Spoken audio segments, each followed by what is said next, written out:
la extorsión, un grave delito en México. Marco, cuéntanos la historia que te ocurrió en esa cárcel. Bueno, yo incluyo ahí una historia que vino al caso, no es que yo estuviera para ese momento haciendo el libro, tiene una... ¿Salió? Tienes ya unos, pienso que 3 años de esa historia que yo protagonicé, o sea, yo fui enviado por el director del medio para el que trabajaba a buscar a un señor que decía que tenía testimonios grabados que le darían continuidad y dramatismo al tema de Ahumada. El caso Ahumada, claro. Entonces voy y se desata toda una trama de extorsión y fraude, de robo. Pero lo interesante es que este hombre, yo pude entrar a la cárcel en los horarios que fuera, yo estuve ahí como entrando por mi casa, viendo todo lo que pasaba, llegaban los zetas los miércoles a cobrar la renta, entrando en camionetas hasta el patio del penal, armados con sus AK-47, haciendo justicia, que le llaman, que es aplicando castigos, recibiendo quejas pagaron. Y aplicando castigos, desde los que no pagaron hasta un interno que dice, algo que no les gustó. Señor vio a mi esposa cuando vino a la visita, entonces lo castigan, en fin. Entonces es una historia interesante porque básicamente con dinero puedes hacer lo que tú quieras en la prisión, y ahí aparece un testimonio de Sergio Dorantes en el reclusorio norte, muy dramático, donde él explica cómo funcionan los mecanismos de donde tú puedes tener una celda de 5 estrellas, y otras historias donde va apareciendo pues que tú puedes tener tu laptop, tu BAM, tu tarjeta, tu módem para... O puedes hacer llamadas para extorsionar puedes desde hacer adentro. Llamadas, pero ya muy interesante porque ya es bastante sofisticado. Toda una industria. Claro, o sea, tú puedes a través de Google Earth o Google Maps, ya puedes dar seguimiento a una casa, decirle a la persona que vas a extorsionar, conozco tu la casa, fachada tiene esto, hay un coche de esto. A veces le atinas, a veces no, porque las imágenes no son nuevas, ¿no? Pero sí, las prisiones son una cosa muy dramática. Por ejemplo, en esa prisión de Minatitlán cobran 14 pesos, 4 pesos por entrar al baño. Si no, no entras al baño. Imagínate, en una prisión. Si no te vas a donde imagínate. sea, pero al baño no puedes entrar. Y así está en Tamaulipas, y así está en Coahuila, y así está en Nuevo León, en Zacatecas. Ni para qué le seguimos. Exacto.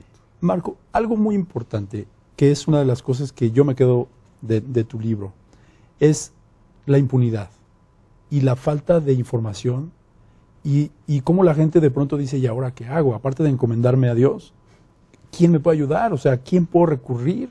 Muchos de los casos que tú planteas, la gente va al ejército, no le hacen caso, va a la procuraduría local, no le hacen caso, va con el alcalde, va con el gobernador, y es una historia donde nadie le hizo caso. Ni el presidente. Inclusive, ya, para que lo lean, hay gente que dice, señores, autorícenme a utilizar yo el arma para ir a buscar a mi hijo que está retenido en una casa que yo ya sé dónde está.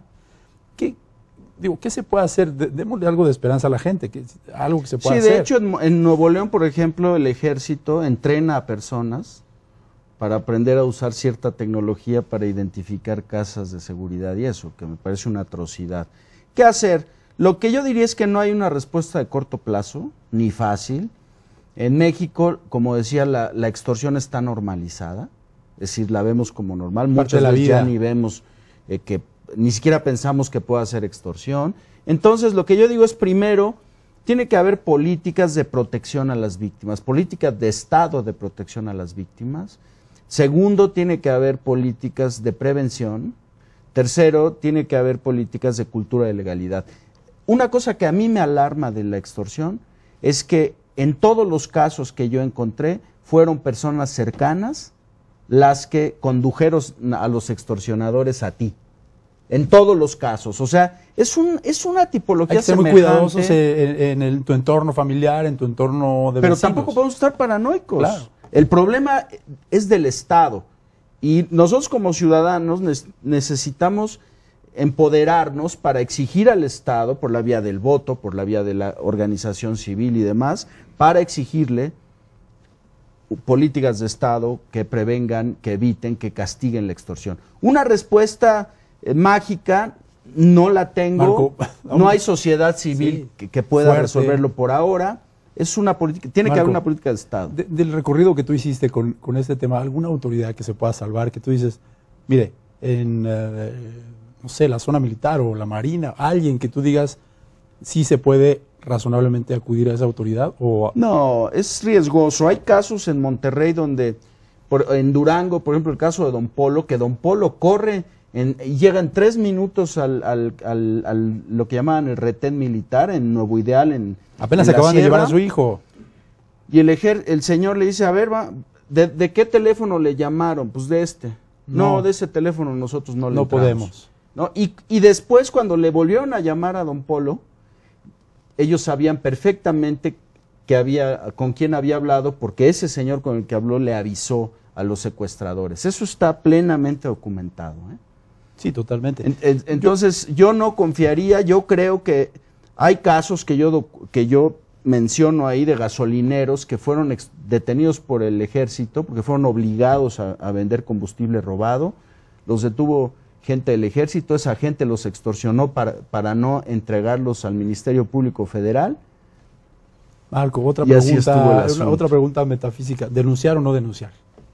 Yo pienso que lo primero que se tiene que hacer es valorar adecuadamente en lo posible la situación. Porque en efecto, cuando uno denuncia, puede ser que el Ministerio Público o policías vendan esa información.